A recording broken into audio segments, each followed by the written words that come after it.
হরে কৃষ্ণ, রাধে রাধে। আমি গীতা। গীতার কথায় আপনাদের সুস্বাগতম। আজকে আরও একটি ভিডিওতে গীতার চতুর্থ অধ্যায়ের 21 নম্বর শ্লোকটি পাঠ করছি। আপনারাও কিন্তু আমার সঙ্গে অবশ্যই পাঠ করবেন।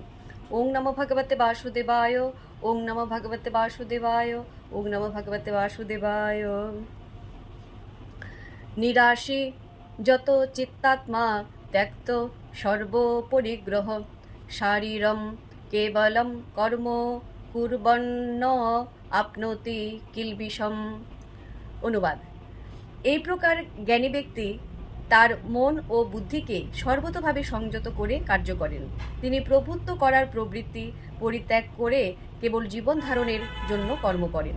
এভাবেই কর্ম করার ফলে কোনো রকম পাপ তাকে স্পর্শ করতে পারে না। তো ভক্তগণ, এমনি করে প্রতিদিন একটি করে গীতার শ্লোক পাঠ করুন আর এই দুর্লভ মানব জনমকে ধন্য করুন। আর কমেন্টে লিখুন রাধে রাধে, হরি বল।